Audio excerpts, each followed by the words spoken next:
Fair warning, this is the long version.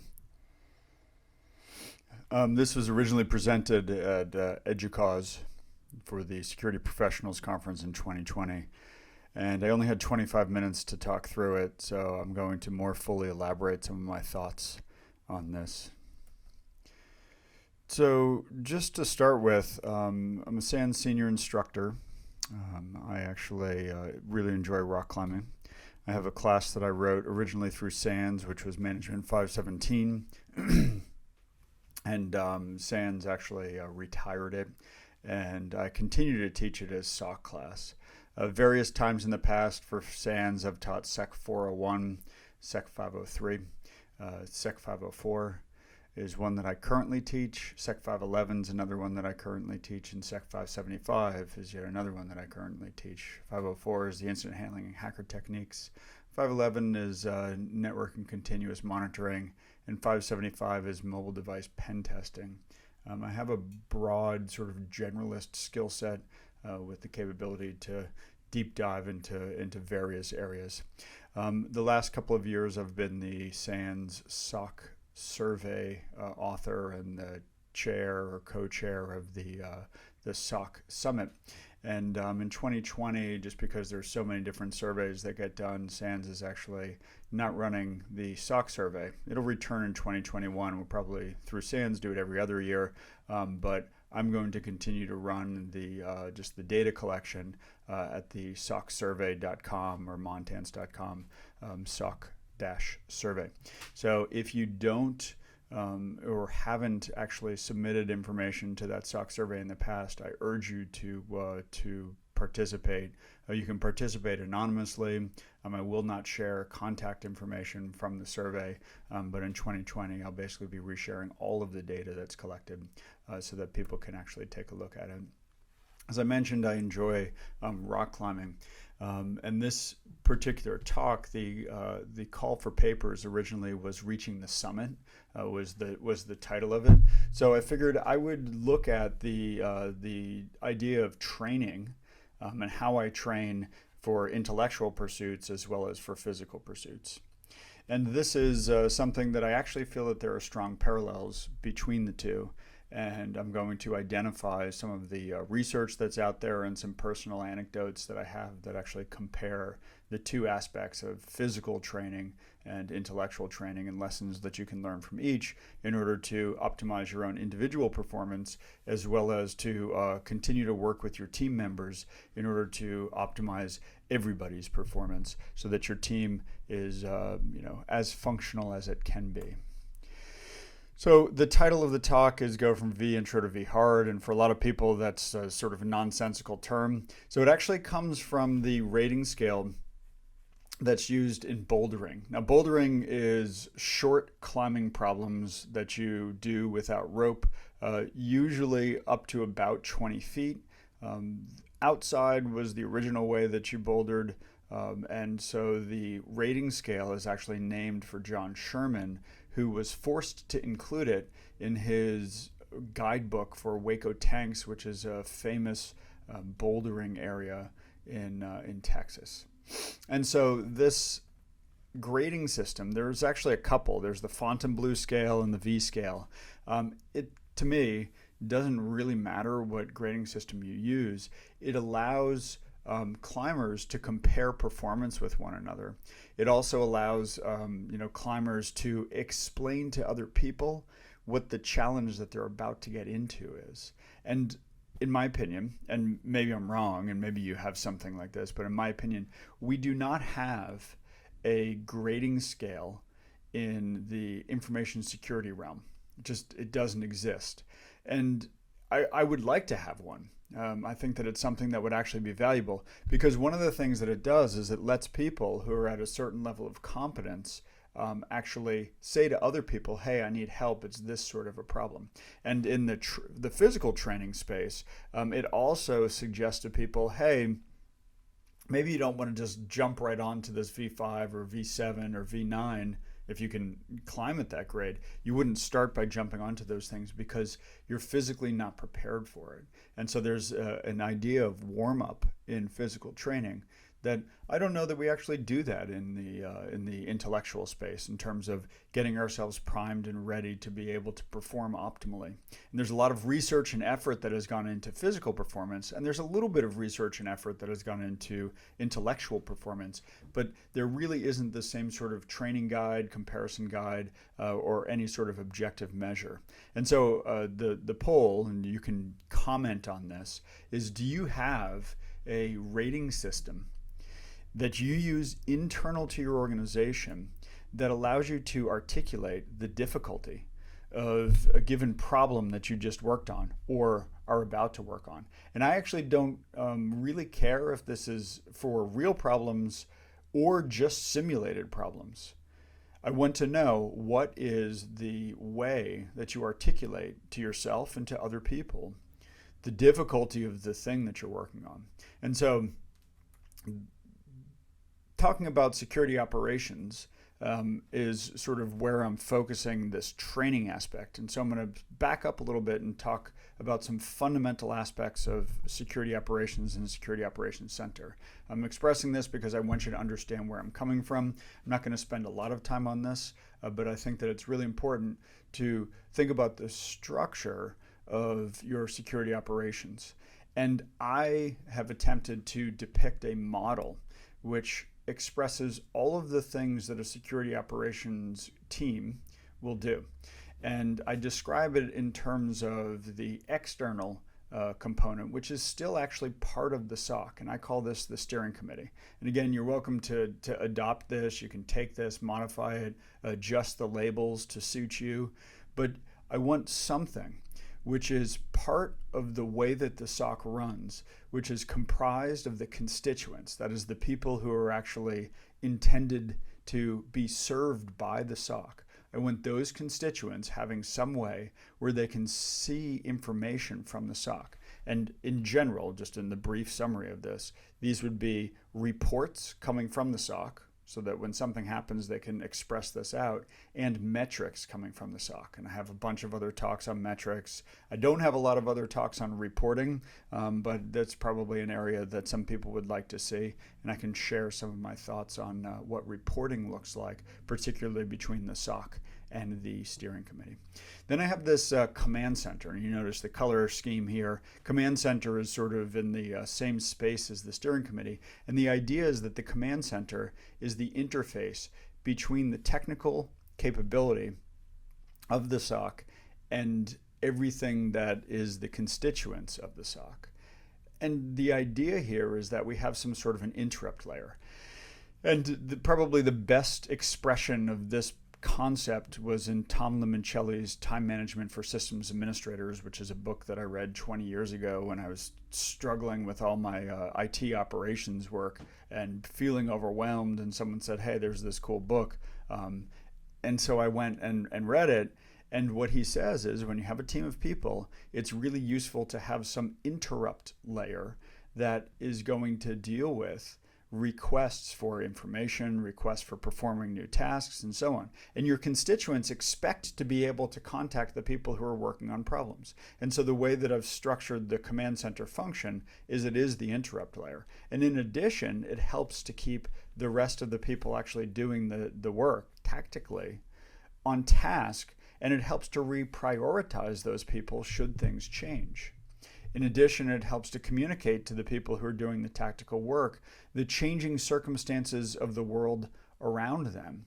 Because the people who are embedded in the technical work inside the SOC aren't necessarily paying attention to all of the information that's out there in the world. The network security monitoring or monitoring, some people don't like the network security part of that, so I've recently just been getting that off of there and just calling it monitoring. The idea is detection of issues.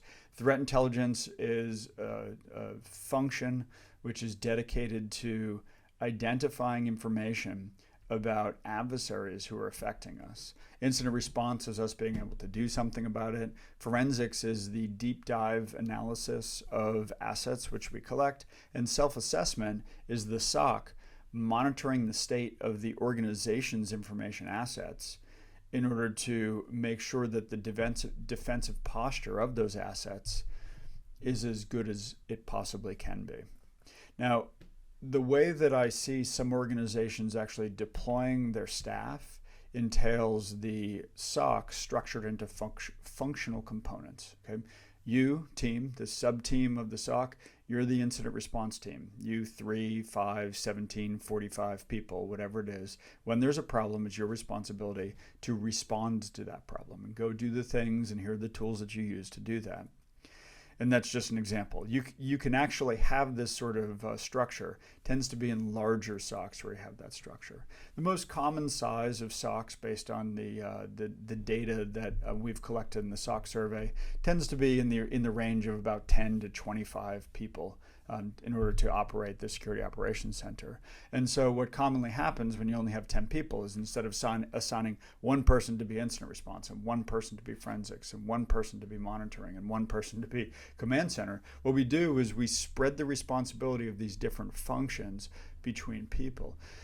And this becomes challenging for any individual to actually be able to perform all of these different functions. And so when you have a small group of people, we use the term wearing many hats, right? You have to actually spread between the different capabilities. And this is nice because it produces well-rounded people, and it's negative because it actually creates circumstances where individuals will have substantial skills gaps. And part of what I think is really important about a SOC is to make sure that you structure things effectively so that people are constantly being challenged to train their weaknesses. And if you're doing this to people in terms of arranging people this way, then that's definitely a circumstance where you do need to focus most on training individuals' weaknesses. And in this talk, I'll get to some of the support and research that suggests why it's important to train weakness rather than training strengths. Another thing that I've seen, which is an interesting circumstance, and I would suggest that you consider it. I don't think that it's necessarily right for you, but I mention it because I want you to understand that this functional area structure or pool of people structure is not necessarily the right way to do it. It's a way which I have seen people architecting their SOC and structuring their SOC in terms of allocation of internal resources. And another way that I've seen people structure their SOC in terms of allocation of internal resources is something which I have labeled attacker phase mirroring. And it's pretty close to what the first group that explained it to me in terms of how they were arranging things actually called it. And what they do is they say, we have a small number of people. And they had about 10, 15 people in their SOC. They say, we have a small number of people. And what we do is we have small teams of people. And their sort of unifying concept is that each team focuses on the phase of attack that an attacker will actually do. And the idea here is that attackers are going to work along predictable paths. And so we take our SOC staff and then turn them into specialists on the attacker behavior. And then we give them latitude to use whatever tools we have in the SOC in order to detect and respond to that particular attacker behavior. So rather than focusing them on being specialists in terms of their own skill set, we focus them on being specialists in terms of the attacker's skill set and tell them, stop that from being successful. Find it, stop it if it's already going on, and get the organization to preemptively change the defensive posture. And this is actually an interesting structure, and it's a novel structure. And if an attacker comes to an environment where the defense is structured in a novel way, the attacker may, not certainly, but may have a more difficult time using that attacker's standard TTPs in order to be successful in that environment. So novelty creates a circumstance of additional difficulty for adversaries is the idea behind this structure. So I ask you, have you consciously thought through what the structure of your SOC is? Another thing that is interesting about the SOCs structure is the relation of your SOC to other SOCs. And I talk about this in terms of three different specifically, sort of abstract notions of how SOCs are arranged. The first one is the idea of federation. This is either there's some mandate to work together, but no actual enforcement of working together, or it may be that there's actually sort of teams or groups, or even in some cases, I see this model, aggregation of organizations or companies who would otherwise be competitors in a marketplace, who are actually now cooperating on the cybersecurity space. And this is federation. This is, you have a fully functional SOC, whatever your functions are, whatever things you've decided to focus on. You do those things and you share information, you share guidance, maybe even you share resources, in terms of technology, with other SOCs. And you don't have a strict way of doing that, but you've decided that it's effective in order to do that. This is a strategy of resource sharing. Another strategy of resource sharing that I've seen is the idea of a hierarchical model of SOCs aggregated together. And this is something where there is a mandate which says that you must, organization shall participate in whatever structure is defined. And typically the way that this flows in terms of the hierarchical arrangement of SOCs is information must cascade up. That is, if I'm in a lower tier, I will share all of the data that my sensors are collecting up to the higher tier. And the higher tier can use that, and hopefully it does use that in order to do additional analysis, aggregated it across a larger set of sensors, and then can share information, threat intelligence, incident response direction, forensic capability, monitoring rules, right? Sharing that information back down to the various sub-SOCs. And so my sort of brief depiction of what a hierarchical SOC model looks like is information cascades up, direction cascades down, and if a rule comes out from the global SOC, all of the other SOCs should implement that, or in some cases it may even be must implement that. And this is the hierarchical model because each entity maintains its own distinct SOC, which is fully functional. And then I also have a hierarchical model, which I call delegated function. And again, I've seen various permutations on these things, but I'm abstracting it to be able to communicate it. And they're close enough to the separations that I've seen. In the delegated function, it is also hierarchical. Okay? And the hierarchy basically takes each of the functions and maintains that capability at the highest tier in the hierarchy that's possible. And then as you go down in the hierarchy, there are SOCs, but those SOCs actually inherit most of the functional capability from higher tiers of the structure, and then they only implement the necessary functional capability in that particular SOC that's appropriate to provide the right level of customization for that sub area. And so these might be, regions within a country government. These might be sort of teams within a business. These might be business lines within a business or regions within a business. And in my example that I'm providing you here, I have a number of functions which are held up at the global level. So threat intelligence is performed at the global level. And the global threat intelligence is responsible for providing the resource of threat intelligence and the appropriate threat intelligence across the entire enterprise. But incident response in some cases is specialized at specific SOCs out throughout the region, throughout the enterprise, in order to make sure that you have the right sort of incident response on staff to deal with the specific problems in that particular portion of the enterprise. So this is delegated function. Again, information cascades up, direction cascades down, but instead of each SOC being fully functional, you pick out the pieces that you need in order to customize and tailor for your capabilities that are appropriate to get tailoring, specialization, and the right level of support. Okay. So I'd like you to also think about the hierarchy of your SOC. Do you have something that matches closely to delegated delegated function or hierarchical or federation? Do you participate in some sort of SOC group where your SOC interacts with other SOCs? This is something that a lot of SOCs commonly do. And if you don't do that currently, you might look for ways to do that in order to increase your competence and leverage the economy of sharing. Now, I have been the author or co-author of several years of the SANS SOC survey, 2017, 2018, 2019. As I mentioned, the survey will actually occur. I'm working on the questions being published now.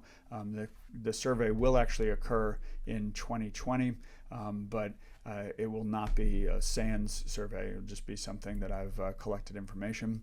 Because this was part of the Educause talk, I focused a little bit in the data here on the educational sector. As it turned out, not a lot of people responded in the educational sector. The most common respondents were in cybersecurity, government, banking and finance, and technology.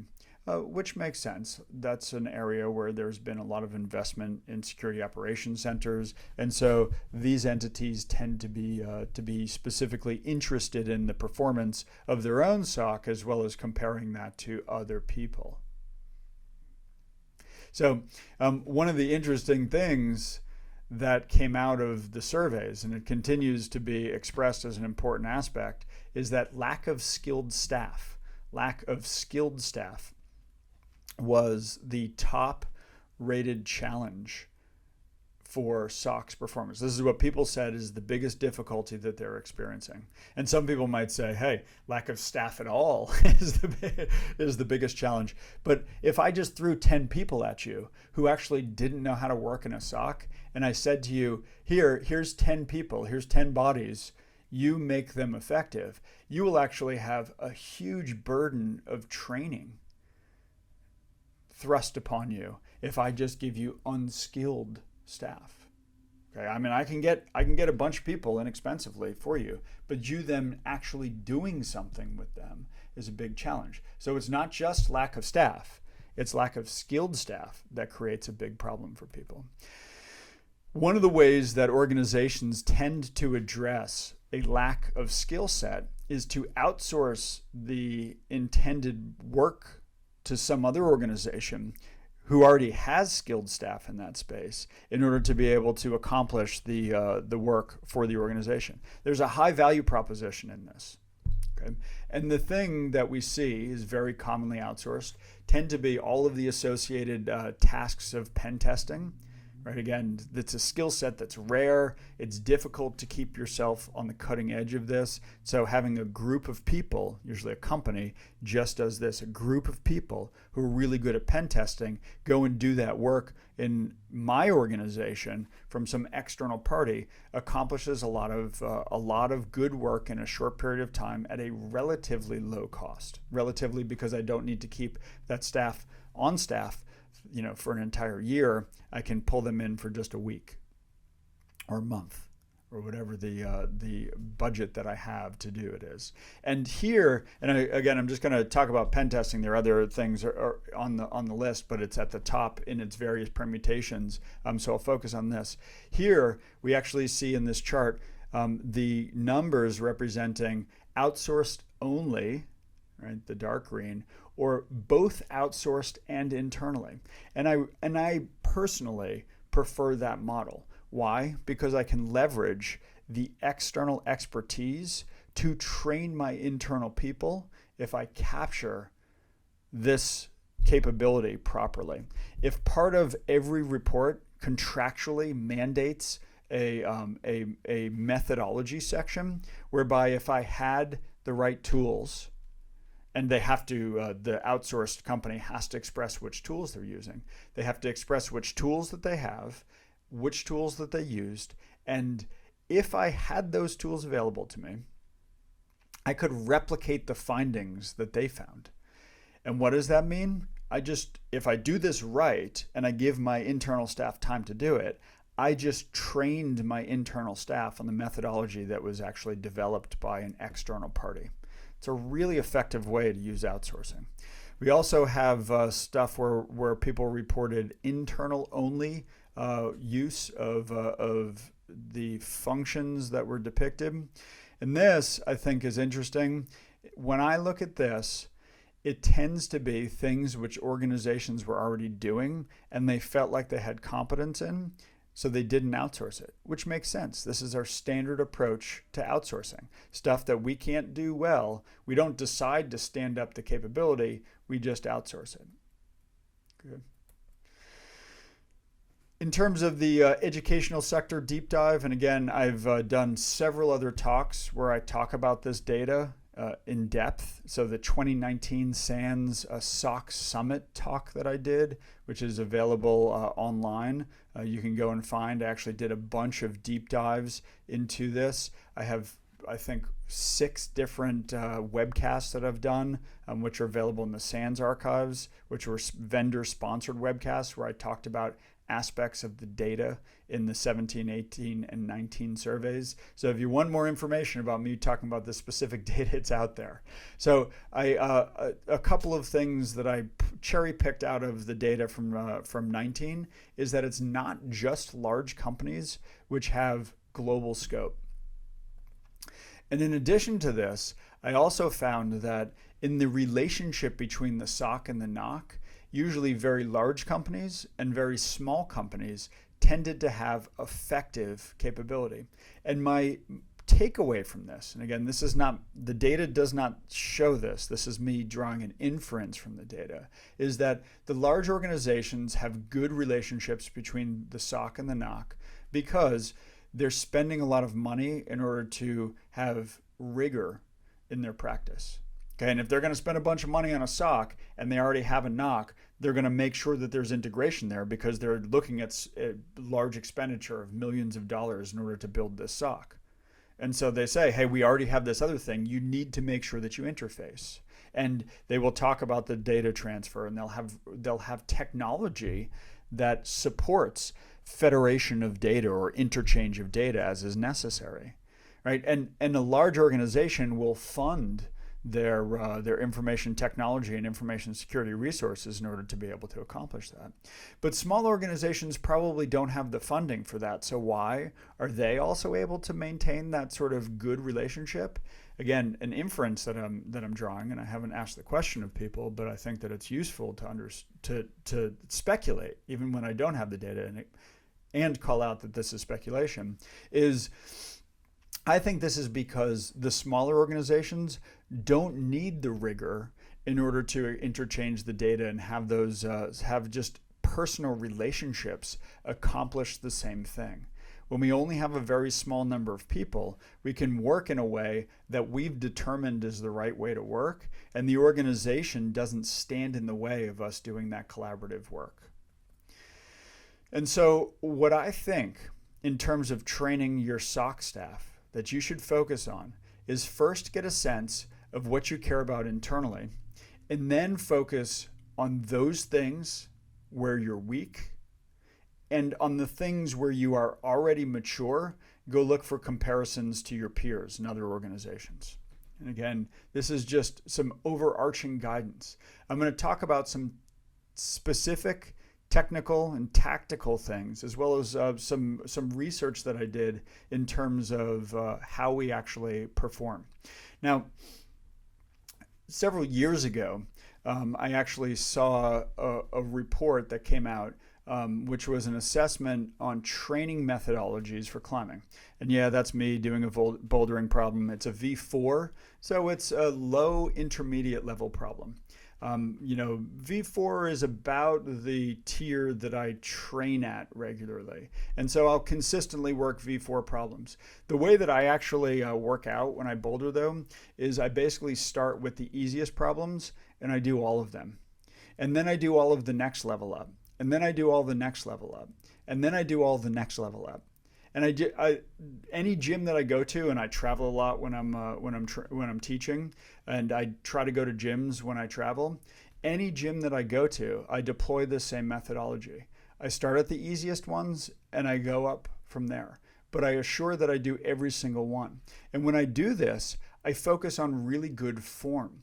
And what happens is, as I start to get to the more and more difficult levels, I start to break form. I can't maintain the good form that would allow me to complete the climb. And if you can judge this particular problem, you can see it looks like I'm going along pretty well, and then all of a sudden I just pop off, and it's like, Chris, why'd you let go? Hold on, man, hold on. Why'd you let go? Well, the problem is that my body isn't actually conforming to that position, and the balance that I need to maintain as I bring my left leg through there, I actually can't get my hip in a position that allows my arm to stay straight in order to most effectively leverage the strength that I have available in that arm. And I can't hold on because that pink hold at the top is actually kind of slippery. There's not a lot behind that little bump. I just have a flat surface and then that little bump. And the point of this training is that I can actually boulder for a relatively short duration with substantial intensity and volume of training without getting myself hurt, where I'm actually focused on the right things for the training. And the right thing for training for bouldering is good form. Okay. And so Cal Newport talks about deep work. And I read this book, and it's a worthwhile read. But basically, I'll summarize some of the important aspects of it for you right now. It's more important to focus on being able to do longer durations of uninterrupted work than anything else. And he does repeat many, many times, uninterrupted work. Turn your phone off if that's what it takes. Take your phone and put it in the other room. And actually, every time that you feel yourself reaching for the phone, tell yourself, I'll reach for my phone in just 5 minutes. Let me keep working on this one next task. And after I've done that one simple task, then if I really feel like I need to look at my phone and see what's going on, then I will go ahead and interrupt what I'm doing. Okay. And so he says, there are all these different memory strategies that you can use and other things. But the most important takeaway that I had from Cal Newport and deep work is constantly strive to increase the duration of your training. And if that means that you're going to a lower grade in terms of bouldering than you could normally do, then do it. You will actually get better over time if you just do more easier stuff than if you try to do hard stuff all the time. So in another example, a personal example, I actually decided several years ago that I would learn Japanese. Now, my Japanese is absolutely terrible. Okay, it's terrible. But my Japanese is a lot better than it was 1,000 days ago. I, built these slides, about a month ago. And so I think I'm now up to 1,006 days of my Duolingo streak. That is every single day I've practiced for at least about 3 to 5 minutes. That's sort of the minimum amount for me to count into this streak. Okay. Sometimes I practice for 15 or 30 minutes when I have time. When I get sort of bored or fidgety or I have a little bit of extra time, what app do I open on my phone? Duolingo, right? Why? Because I can spend 2 or 3 or 5 minutes working on my Japanese. And my kanji is terrible. My hiragana is probably about 85% comprehension. My katakana is probably about 70% comprehension. And if you don't know what I'm talking about, those are the different alphabets that are in use in Japanese. Okay. And I've actually been using Duolingo in a way where I largely focus on reading comprehension rather than on sound. And I allow myself to use the sound some of the time, but I actually usually use Duolingo with the sound off because I tend to be very auditory. So I have taken that away from myself and force myself to train my reading comprehension, because otherwise I would pretty much just be able to hear it and speak it and not be able to read it. So I'm taking away the hearing portion and forcing myself into the reading comprehension, because that's something that I know that I also want to develop, and I will not develop it unless I actually force myself into a constraint of doing that. Now, that being said, the kanji is probably the most difficult thing for me. These characters are completely foreign to me and remain foreign to me. And it requires a tremendous amount of ongoing repetition in order for me to be able to retain stuff. And I will see things where I'm like, oh yeah, I recognize that, but I can't remember what it means. Good. And so when I think about training and shifting from the physical training to my personal anecdote, and now focusing on the idea of training in cybersecurity, I start to think about, what do I actually want to train people on? Do I want to train people on just memory recall type stuff? And if I do, then I can throw up all these flashcards of kanji and see if they can recall that. And that's actually really useful. People with prodigious memories, I really like that. But if you have a great memory, you actually oftentimes fall into it analytical traps. Richard J. Howard talks about this in Analysis of Competing Hypotheses, and I'll come back to that a little later in this talk. But we fall into analytical traps when we trigger our memory, because we immediately latch on to the thing that we think that we know, and we pursue that thread.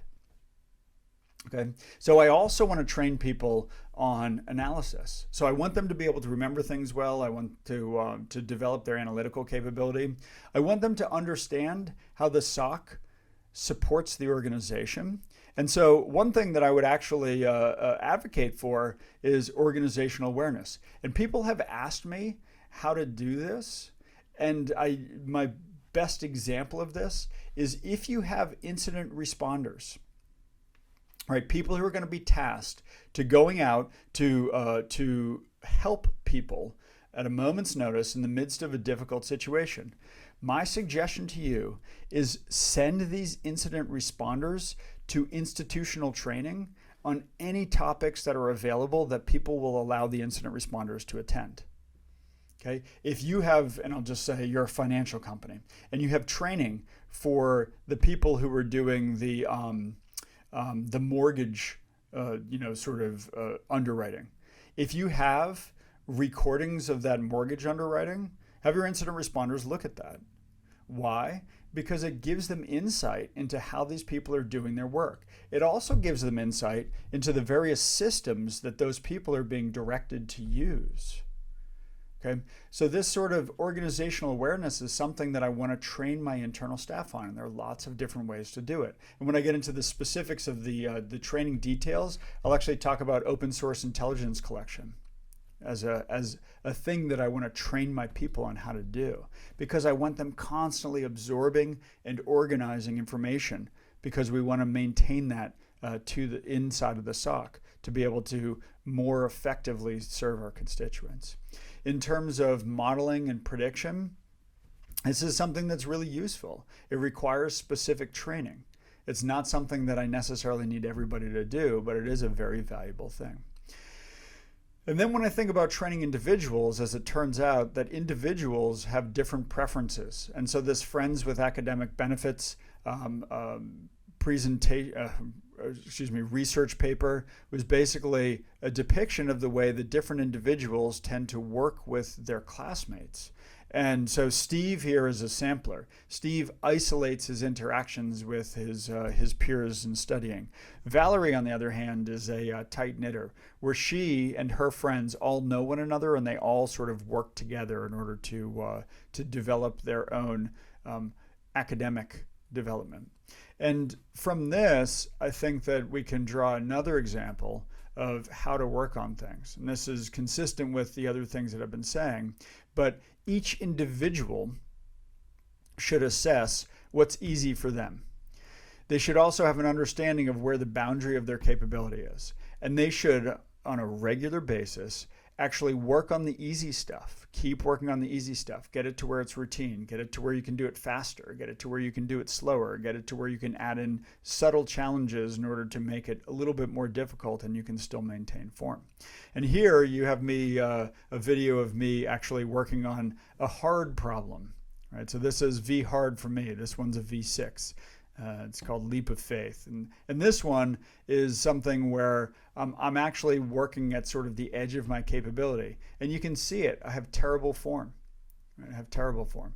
And you may say, oh, well, I couldn't do that. That doesn't matter. Maybe you could say, oh, I can boulder V12, and you've got terrible form. That doesn't matter either, right? What I'm doing here is taking a circumstance of what's difficult for me and occasionally stretching my limits and dealing with learning new things. Okay? But most of the time I don't do this. The problem is that a lot of people spend all their time just working on the hard problem where they're really flailing all over the place. And what are they training? They're training how to flail, right? How to have bad form. I don't want people to train how to flail and have bad form. I want people to train how to have good form. And I want them to do that consistently. And then occasionally push up to things that are a little bit more difficult so that they're constantly stretching to do harder and harder things. And this is how we should be training. And so take, for example, how you onboard. What do you do to onboard people? And I'm going to come back to this. But think about how you train people for onboarding. You usually dump a whole bunch of stuff on them and say, okay, go do this. What are you doing? You're asking them to flail. Right? You're asking them to flail. I don't want them flailing. I want them coming on, having an easy onboarding experience and getting better by developing good form and saying, hey, here's how we maintain good form in this team. Okay, and I'm going to get to this specifically of what I would do in terms of onboarding. I'm going to cite a couple of other research articles first, though. Well, this isn't really a research article. This one is a book. It's called 9 out of 10 Climbers Make the Same Mistakes. 9 out of 10 Climbers Make the Same Mistakes is a book by Dave McLeod. And 3 of the many mistakes that he points out is that climbers make a mistake of only training their strengths. He says if you train your weakness, then you will get better. He also says that bouldering is the best approach to increasing your duration and volume. And he says that you should increase the duration and volume of your climbing, and that bouldering is a great way to do that, and that most climbers who are training don't focus on just being able to do more. They always focus on just being able to do harder problems. And he says what happens is if you just focus on harder problems, what you start doing is choosing only hard problems that suit your style, and then you reach a plateau and you can't figure out why you can't get past that plateau. And he says reevaluate, step back, look at the various disciplines and the entire scope of what is necessary to be a good climber, and go back down a couple of levels and focus on great form in that. And then eventually, right, and it doesn't happen immediately, but eventually that capability, actually that broad capability, will allow you to push through your previous plateaus. He says that another mistake that climbers make is they allow their peer groups to define what good performance is. And so he talks about the local crag or the local gym, and pretty much that's what you know as a climber. And so you compare yourself to the people at your local gym. Why? Well, I mean, it's a mistake, but it's also natural. And he says that the really best athletes that he's seen love to grind it out, and they'll work and work and work and work and work and work. And they don't mind not being able to finish the problem initially. They know, and they're assured, and they have confidence that if they keep working at it, they will get it eventually. And their approach is one where they don't just bang their head against the wall and get frustrated. Their approach is that they say, I can't do that. Here's why I can't do that. Let me figure out how to remediate that deficiency. That's a specific problem that I want to work on. I don't have the finger strength right now to work on it. Let me assess that. I don't have the finger strength. Let me go fix that. And then they set out to fix that. And they know by setting out to fix that particular area of deficiency, the other currently developed strengths that they have may actually diminish slightly, but that's okay, that they can kind of buoy the various areas up in order to increase their competence. So this is something that is your peer group is definitive of you, don't allow that to happen. What he says, in order to overcome this mistake, is seek other peer groups. Go and find other areas where people are doing things differently and participate with them. Because that'll actually challenge you to perform differently, which is a good thing. A similar study, and this actually is a research study, was a study of the cadets who are freshmen at the United States Air Force Academy. First of all, when I was, like 15 years old, I visited the Air Force Academy, and I'll talk about this in a second. It's a pretty intense place, right? And so what this study did was it actually studied the physical fitness of United States Air Force Academy cadets. It measured their fitness prior to coming to the Air Force. And then they said this is a really good objective study because the way that they group people is they take, roughly 10 people and put them into a group. And those are the people that these cadets will work with. And they're selected randomly. Okay, and they defend this random selection. They say, here's how we do this. Essentially, the methodology is sound. We've assessed the methodology of just grouping people to make sure that we're not, taking these group of people and putting them together in a preferred or some sort of a way that isn't effectively a random grouping. He says, in addition, these people coming together probably don't know one another in advance. And because of their, sort of acceptance to the Air Force Academy, they're already at a reasonably high capability of performing, right? Because of their previous academic performance and stuff, they've been selected for the sort of the Air Force Academy, and one can say that they could accomplish the passing the physical fitness test. And so they study the U.S. Air Force Academy cadets over the course of a year. And they assess a number of different factors in terms of which cadets passed the physical fitness test and which ones didn't. And what they determined in this study was it is not the individual's previous physical fitness which determines them passing the Air Force Academy's physical fitness test as the most significant factor. The most significant factor is actually the motivation of the least fit member of each individual's team. And what that says is you don't actually even need to be on a team with fit people to pass the physical fitness, so long as the people who are not fit on your team are actually motivated to get fit. Conversely, if you're on a team of people who are not motivated to get better, that is likely to drag you down. And even if you, on day one, when you came to the Air Force Academy, on day one, you could have passed the fitness test, if at day whatever, 180 or however long the academic year is for the Air Force Academy, if you were on a team where they're unmotivated, non-fit people, you probably wouldn't pass it because that has a negative effect of being on that team with unmotivated people. Think about that. That is fascinating in terms of a group dynamic. And go read this study. And the link to the study is in the notes, and I'll share the slides. But this study is fascinating. Okay? The motivation of the least physically fit individuals has a greater influence on the performance of everybody in the team. And so this sort of harkens back to that idea of friends with academic benefits. This is an idea of how can we harness this effect. Okay. So one of the things that I advocate in terms of a training program internally is dedicated time. Everybody that I ever talked to said that the reason why they don't train, for any reason, fitness, education, internal training, whatever it is, the reason why they don't train is they simply do not have time, right? They're too busy with too many other things that they don't have time to do that. And this is, to me, a cultural deficiency. Allocate time.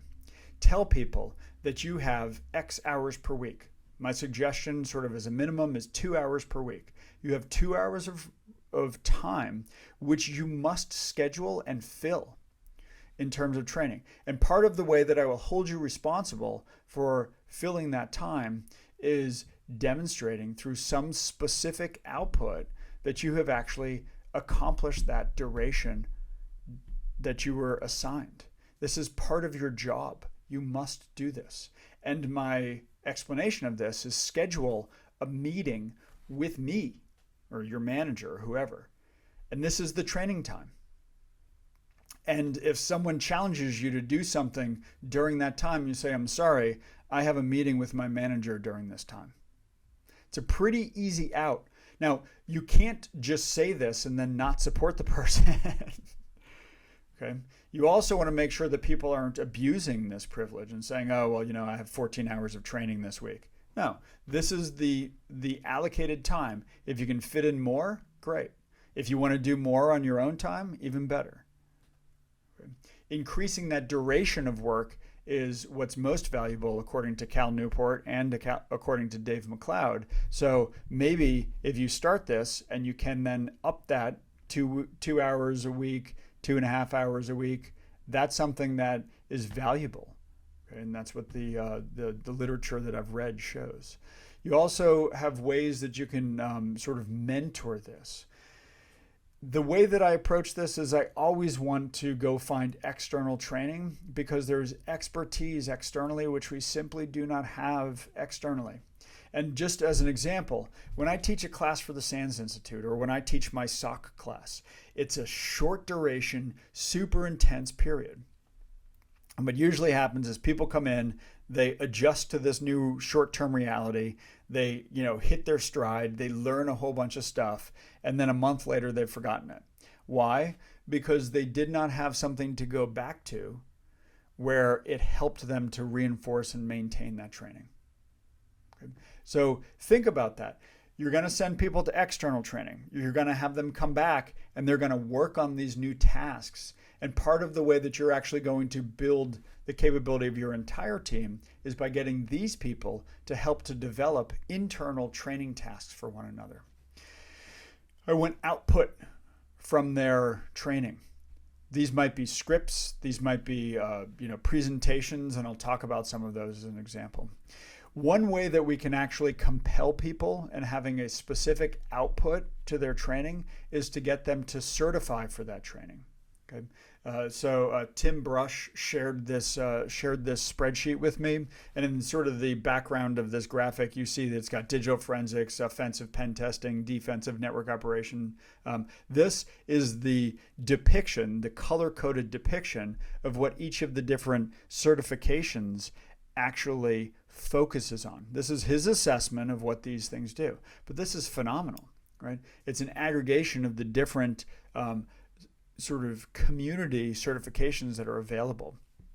And I have this shared in my SOC resources that I'll mention at the end of the end of the talk, where you can download this. So thank you, Timothy, for sharing this spreadsheet with me. You could also develop a standard training sequence for staff roles within your organization. Some of this should be external. Some of it might be a mandate for a certification where you either need to have it when you come to us, or when you join us, you have 6 months or 9 months or 12 months to get this certification. And everybody gets this certification. This is a requirement for the job role. And we will make sure that you get this certification. And this is something that I commit to for the students who attend my classes. If there's a certification that accompanies the class, I will help you. I'll give you methodology on how to study, and I will follow up with you. And I've actually had students take me up on this where 6 months later, because they bought extensions for the SANS certification class, 6 months later, I'm still helping them and emailing them to make sure that they're going to pass the certification exam. This is a commitment that people make. But if an individual is investing the time, I will support that individual. And this is how I think that you should be structuring your training program internally. And a lot of people say, hey, I don't have the money for training. Well, if you don't have money for training and you can't go pay for an expensive training class, you can go find resources and build your own. Is it as good as those expensive training classes? On the one hand, probably not, right? There's a lot of stuff that's already built that is phenomenal. On the other hand, you can actually cherry pick the specific piece parts out of it and build your own that's tailored for your own internal thing. And if you actually work through this for an extended period of time, maybe a year or so, probably your own internal training program will largely exceed the capability of an external training program, except in the case of going to that much more difficult stuff. Okay. And I have noticed in the 10 years that I've been basically certified instructor for SANS, I have noticed that the baseline capability for security specific knowledge has increased. Baseline, right? I've noticed that it has increased. That being said, I've also noticed that individuals have a greater expectation of being given stuff for training. 10 years ago, a lot more people were a lot more accepting of sort of do-it-yourself type stuff. It's an interesting dynamic. And you want to have both of those dynamics sort of developed, a greater expectation as well as a greater independent capability. And so part of what I suggest that you do is look at the stuff that's available for free out there in the world. There's a ton of stuff that's available for free, and these few links are just sampling. These are free or low cost resources that are available to you. And then shift every meeting to a training exercise away from some sort of a meeting. If you have something to decide, make sure that you have an agenda to discuss that. But in the SOC, a lot of why we meet is actually just training. It's training people on current stuff, and it's fast, reactive, informational, as well as long-term developmental. And so let me break down the different meetings that I see organizations having in SOCs and how we should shift them to training opportunities. Daily stand-up, right? Incidents in progress, ongoing operational issues, including non-cyber issues, high-priority threat intelligence, and situational awareness for the organization. Now, this is interesting, right? In the space where you could actually spend 10 minutes, some people think there's no way that I can cover this stuff. Force yourself to cover it in 10 minutes. Identify the single most important topic on each of those things. Say that, and that's all you have an opportunity to say. And that thought exercise of actually condensing down is really useful. As an example, this talk that's now gone for an hour, I delivered it yesterday in 24 minutes. In order to do that, I practiced and practiced and practiced, and I got it down to the essential elements on each slide. And I did a pretty good job of delivering just the essential elements. I was talking a lot more quickly. I was out of breath by the end of it, but I was able to do that. This is what a stand-up meeting is. If you deliver a slide in a stand-up meeting, you should be out of breath at the end of it because you have condensed so much information into that 1 minute that you were able to actually express things. Shift changes are an interesting component of security operations.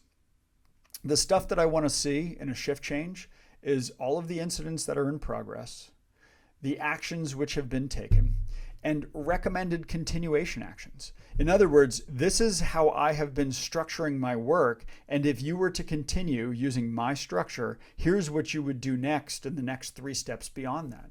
Now, it doesn't mean that the person that you're handing off to is going to do that, and that's okay. But what you're doing is you're sharing your thinking in a structured way so that that person can understand where you were coming from and where you were going and why you were going down that path.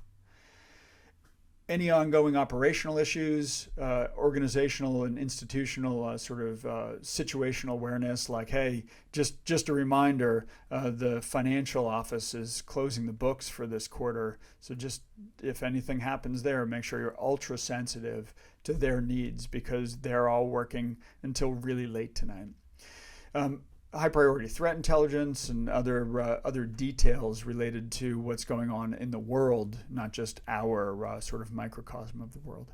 And so I have this graphic, and again, you can download the Visio diagram for this from the resources that I'll link to at the end.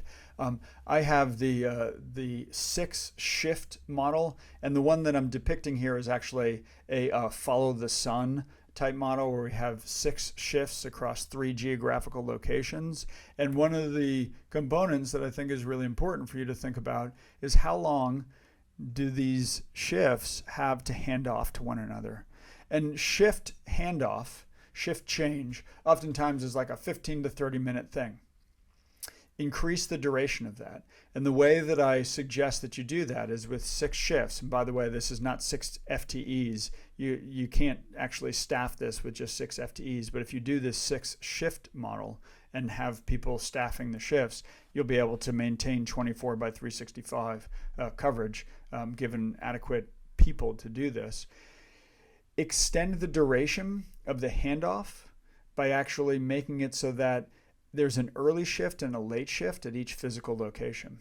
And if you're doing this all in one location, do the same thing. Morning shift, afternoon shift, overnight shift, an early and a late. Stagger them so that the early person can hand off to the late person on that particular shift, who then hands off to the early person on the next shift. Wherever it is, it doesn't really matter. This is a way of extending the duration of the handoff, so now we have multiple people involved in this. This provides for better teamwork, it provides for a longer duration, it provides for more opportunity for questions, it provides for a more effective and seamless continuity of operations in your SOC. Another thing that we think of as a training exercise is the weekly staff brief. This is a training exercise. This is when we train, right? My briefing to you as a manager is training you on the changes in procedures. This is the rationale behind this. This is an example of when things went poorly. This is an ongoing incident that we have that's very high profile, that you need to understand how we're dealing with this and why. Okay. Another thing that I've found, especially in these briefings, is that I am a harshly negative person. I'm harshly critical of myself and of other people. I usually don't express this to other people because I don't feel like I'm invited to express this to other people, unless they're working on a team that I'm managing, or unless I'm working with them directly. And I will be harshly critical. Sometimes selfishly so. This is how I work. I want you to stop interfering with that. And some people will respond to that. Some people will respond to that quite negatively. Well, I don't care how you work. You're interfering with my stuff, and here's why. Right? And that creates a confrontation. So I've realized this. I've created a lot of confrontations, mostly unintentionally, but I've created a lot of confrontations in terms of the ways that I focus on things which I think are bad and I want to change them. And as it turns out, a lot of people sort of get their feathers ruffled or get upset about me being harshly negative. So over time of working with other people, because I have to work with other people, that's the reality of the way that things work in my world, is that I'm working with other people. I have found that I also need to focus on positive things. And providing a commendation is actually a really powerful attribute. Being able to express the value that you see in someone else's work is as valuable as being able to criticize that person's work. And so what I've found on teams is that it actually ends up being a useful thing to have some sort of way that we can, on an ongoing basis, commend one another for good work. And so this can be a simple totem example, whatever you want to actually have, a coin, right? Something that says, hey, good work, here you go, well done. And in a team, if you actually have a shared sort of example of what good work looks like, you can pass that around. And when you did great work this week, you get this trophy to display on your desk for the week. Okay? This is a simple technique that can actually train people to do things for glory, to focus on going just a little bit above and beyond. And it is a training technique that is actually quite effective.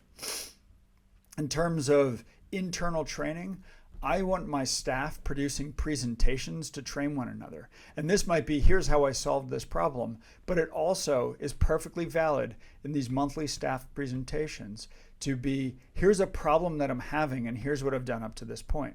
Now, I don't expect everyone to present each month. I expect one presentation each month spread between my staff members. And if you don't have a lot of staff members, the challenge to this might be we don't have time for it.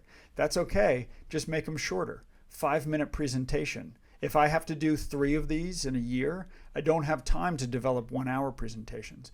But if you actually have enough staff where this is spread out over the course of a year, I would want a presentation that is representative of that person's last year of work. Now, I realize it's not the entirety of that year, but I want a time slice for doing this presentation so that they're sharing with the rest of the team the stuff that they've done. And most people will leave this to the very last minute, and it'll show up as something that's just, it's been an hour of you working on this presentation. For some people who are exceptionally skilled, that's good enough. Okay? For most people, that's not going to fly. But I want a formal presentation. This is sharing methodology. This is sharing challenges. This is sharing their thoughts. This is sharing anything that they think is a valuable communication to the other members of the team. But it must be a formal presentation. Slides or whatever, it doesn't need to be slides, but some presentation. Could be a live demo, harder to do, more difficult and challenging, but actually quite effective if you can make it work right. So in terms of the development, I want an internal training development. Again, this might take the form of, I'm going to go to Counter Hack Challenges and download a challenge and explain to everybody how they're going to work on this challenge. And then at the end of the quarter, I'm going to explain the solution to the challenge. That's a perfectly valid example. Another way that you could do this is if somebody on your team had a difficult memory collection that they ended up resolving, they could take that artifact, give it to the other members of the team and say, here's a challenge, you look at it. You could have a system image that was subtle to find something. You could actually have as a training exercise, here's the steps to walk through on a normal image. And then I want you to look at this abnormal image, apply those exact same steps and tell me what you found. That's a totally valid training exercise. Simple stuff that your staff is doing on a regular and ongoing basis turned into training. And this becomes the way that little stuff that you're finding and one person is learning and solving, this becomes the way that over time you actually develop a pretty incredible internal training library.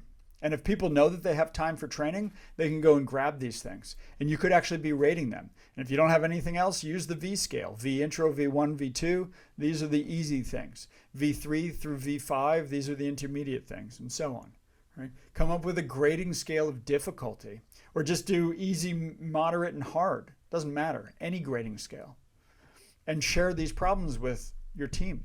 And as your team develops these monthly presentations and these internal training efforts, you actually can then have a way that you could actually advocate for them to go present externally. Something that's useful to think about. Similarly, you could look for ways to do an annual staff retreat. So as an example, having a project that everybody works on annually is a useful example of this. The folks who I know who build the boss of the SOC for Splunk, they actually do this. I mean, they don't call it their annual staff retreat. They call it, let's get some beer and build next year's boss of the SOC. Right? I mean, this is a really interesting concept. Let's give ourselves scheduled time where we're going to go work on something where we wouldn't otherwise be able to work on it. Right? We're going to schedule this. We're going to look forward to this every year probably if we do this. Okay? And it becomes something that allows us to just ratchet up a tiny little bit and get even better. So this is valuable. This is something that it actually doesn't need to be a work product. It doesn't need to be, you developing a training exercise, but it could be that's when you develop next year's training exercise or brainstorm on it or whatever. Decide on this. What this does is it gives a little bit of pressure relief. Sometimes I advocate for the managers to actually staff the SOC while this is going on. And then when I see what that looks like, I say, no, don't do that. Right? So a good example of what's culturally relevant for another organization not being culturally relevant for you is when I went and visited the Air Force Academy. Okay, I was 16 years old. I went out to Colorado Springs. I was actually was actually out there. I did some skiing. I visited University of Colorado at Boulder, and I visited the Air Force Academy. And after about 10 minutes in the Air Force Academy, I was like, yeah, this place is not for me. This is not going to be a good match for me. It would have been really interesting if I did actually go there, because it was so culturally antithetical to sort of my behavior at that time, that it would have been a good sort of train your weakness thing of like, Chris, here's a tremendous amount of imposed structure, which is what I was really railing against at the time. Maybe I still rail against that a little bit. So the idea of this is that having the threat of quizzes for freshmen was the way that they actually forced freshmen to train on current events. And what they really were doing was training their memory and creating a circumstance where the cultural implication was you will be challenged perpetually to keep up with things that are going on around you. You need to maintain good situational awareness. Now, you and your organization probably can't haze the new employees in the same fashion. But at the same time, the notion of building in this spaced repetition is what we want. So take this lesson and adapt it to what's appropriate for you. And I have a couple more examples of how you might adapt this on the next slide. But I want to tell a really interesting story. And it's not nearly as interesting as Ireneo Funes the Memorious. And if you get that reference, good on you. I'm impressed in your reading capability. But the example that I have is I was at the Air Force Academy, and I actually attended two classes. One was like linear algebra class, which I didn't really get, and I actually asked a couple questions in that class in order to demonstrate my stupidity, and they were like, "Yeah, you're talking about derivatives. We're talking about integrals here. Like you're going the wrong direction, man."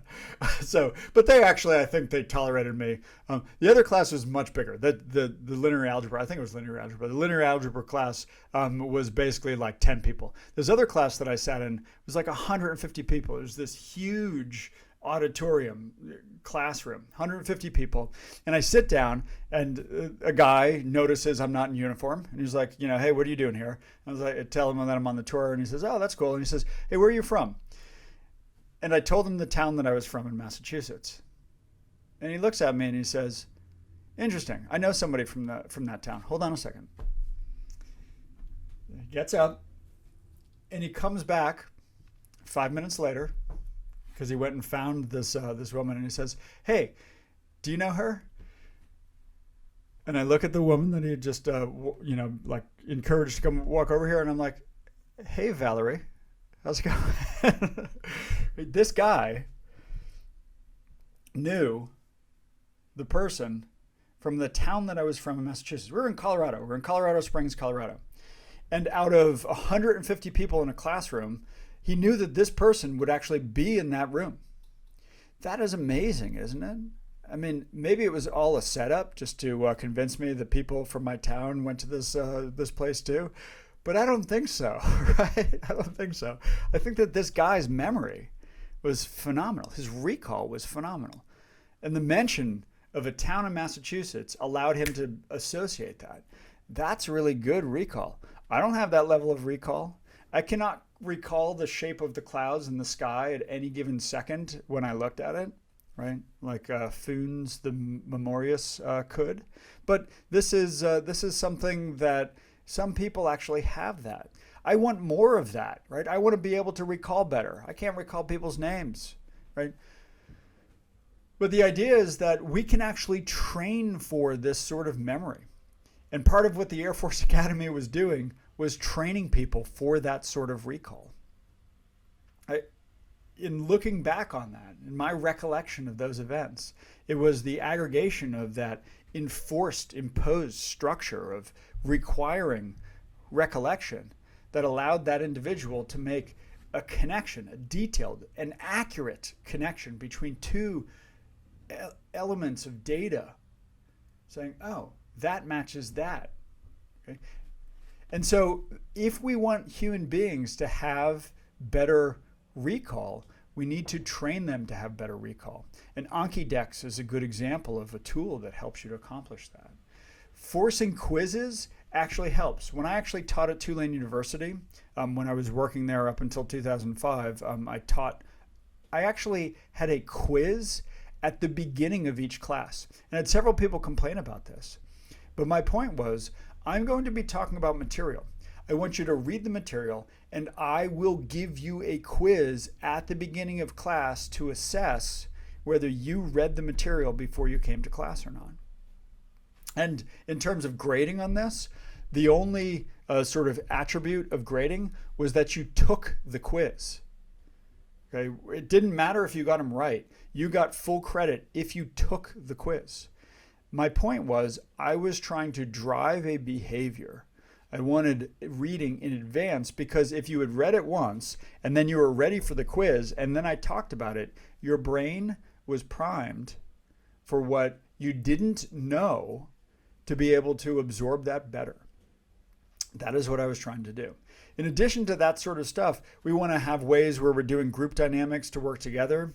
I've already mentioned a couple examples of that. I also want individuals to have the space to be able to work on things on their own, as well as to direct their own training. Okay? And the way that I have addressed this in the past is I have a skeleton, sort of a template of what the training program is, and people have choices. And I say part of your work is to propose to me the thing that you want to train on. That is your responsibility. You must take agency in the training. I'm going to provide all sorts of structure for you to make it happen, and then you take agency to make that happen. You have to spend the time to do it in order to get better at it. I can't do that for you. Okay? I can create all sorts of opportunities. I can mentor you. I can help you to walk through things. But for you to absorb it, you need to spend and invest the energy into learning things. And meetings, as I've mentioned, are a really good way to actually do spaced repetition. Think about your meetings not as another time to get together and talk about how to solve problems. Think about your meetings as spaced repetition. Think about the cycles of your meetings, and think about the things that you need to reinforce in those meetings in order to accomplish that long-term recollection and training. So one way that I can actually structure the stuff that I want to train on is onboarding. So absolutely new people, regardless of their personal capability in their domain of knowledge. And then junior level capability, so domain of knowledge related to cybersecurity being very little, mid-level having good experience, and then senior. So, beginner, intermediate, and advanced type stuff. So for onboarding, this is actually an extraction of a list that I had worked on with a customer in terms of tracking what their internal SOC could do. And what I would like you to do is have this list, and I actually have an Excel spreadsheet that I'll talk about in the resources that you can download. I use this for a bunch of different things, and I use this same process tracker to describe what organizations can do. And I take my own template and I modify it to suit the purposes, but I try to have everything on the same tracker. I don't care if the procedure is documented or not. I want you to articulate what you can do as part of the SOC. I want you to prioritize those things that you do. And I use this for helping to focus on orchestration, automation of what things we can orchestrate, what things we can automate. Same list. Okay. I also use this for onboarding.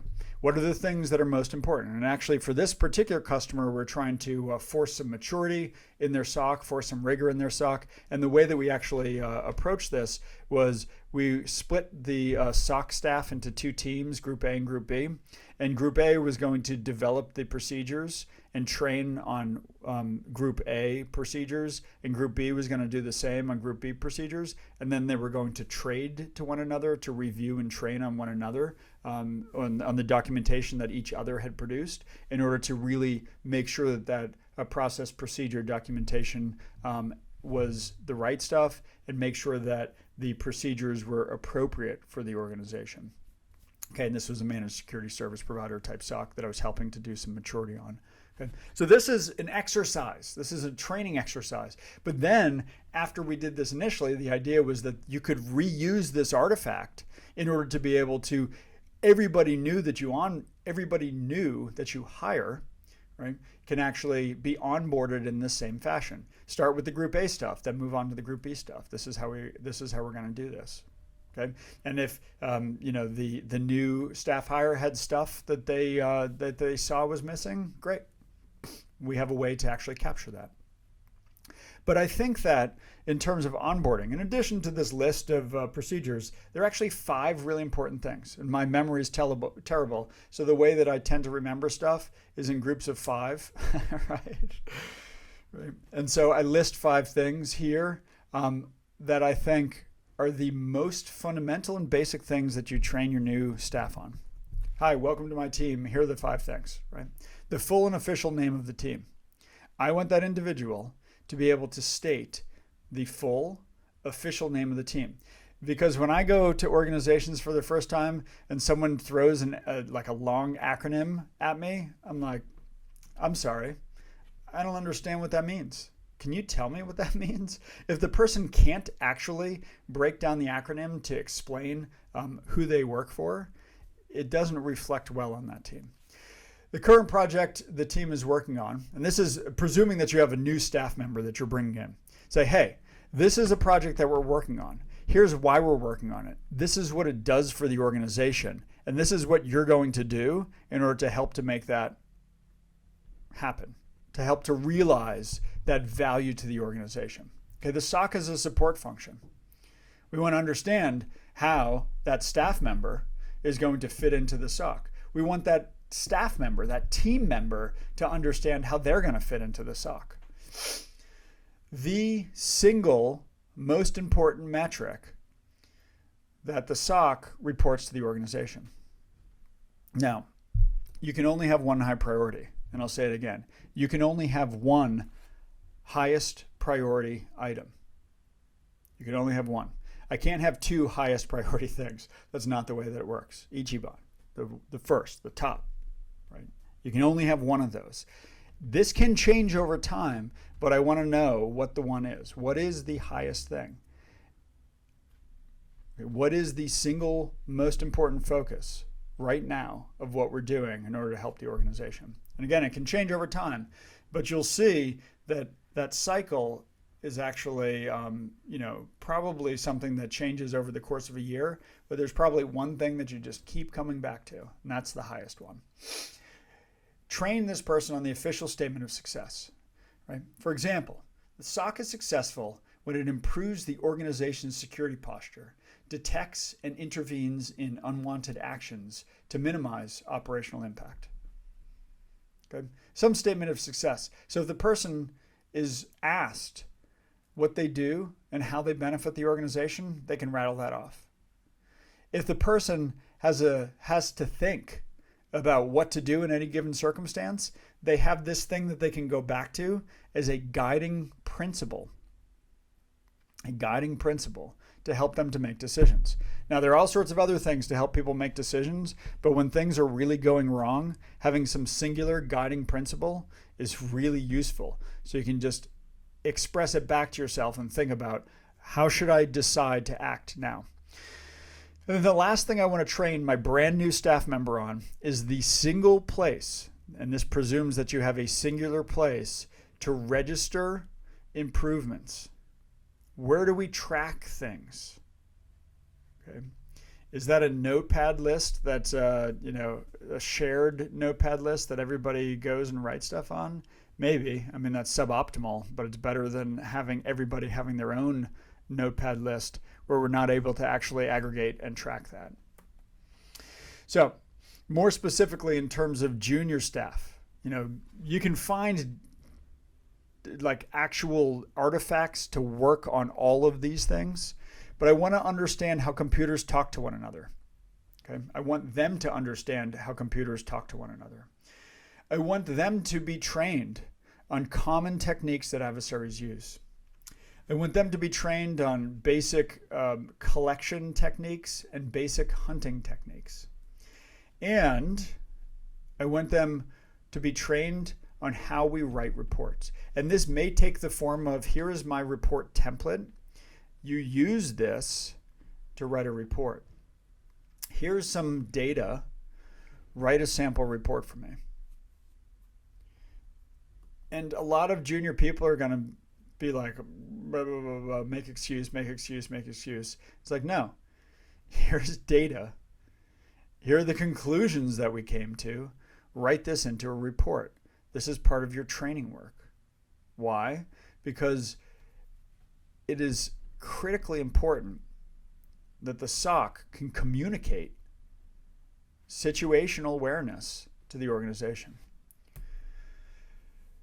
That's how the organization determines if the SOC is doing what it needs to do in order to help the organization. Those reports and those metrics that are coming out from the SOC.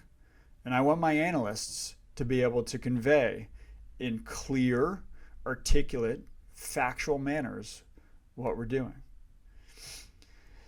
For the moderate, mid-level sort of staff, intermediate level staff, I want memory collection and basic analysis of host memory, basic reverse engineering, the ability to understand how to provide architectural and security specifications, training on how to do open source intelligence gathering, reinforcement of those report writing fundamentals, as well as adding the training exercise of reviewing everybody else's reports, right? Take everybody else's reports and read them. That's part of the training.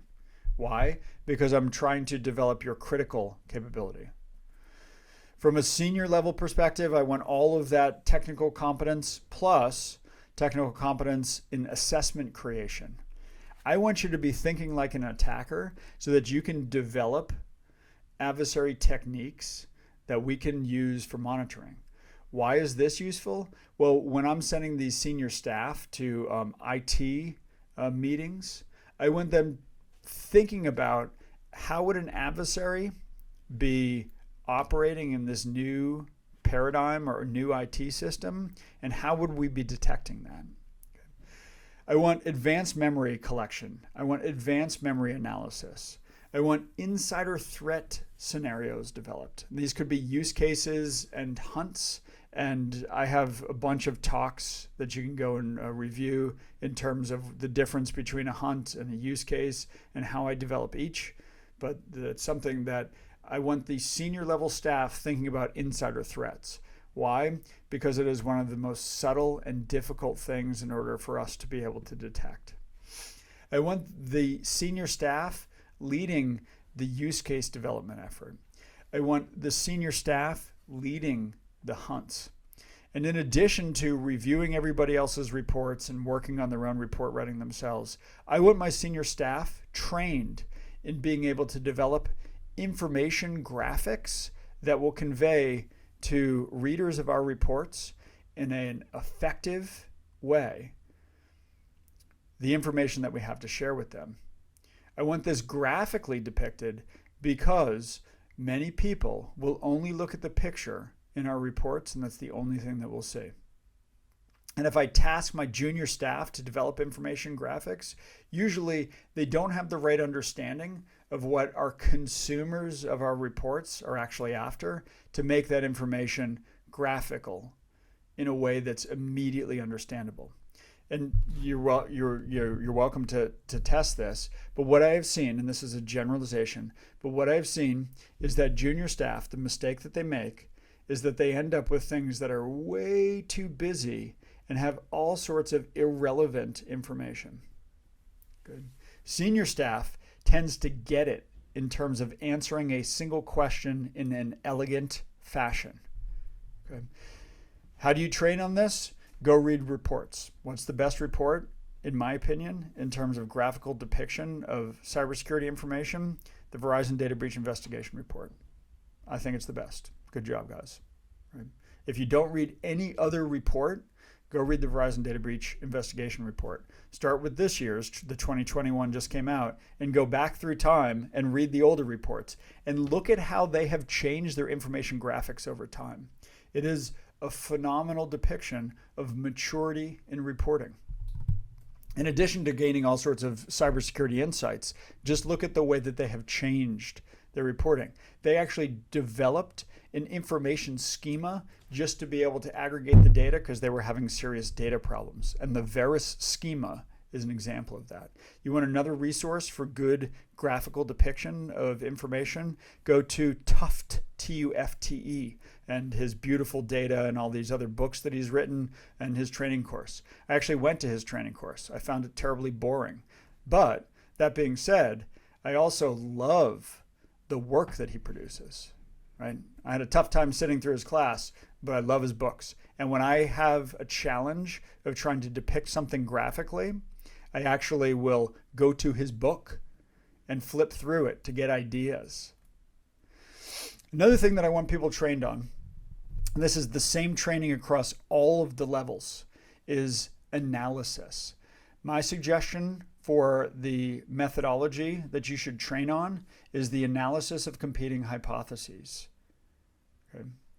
Richard J. Hauer talks about a methodology for doing analysis in circumstances where there's no clear parameters of accuracy and there's a substantial amount of data missing in order to perform your analysis.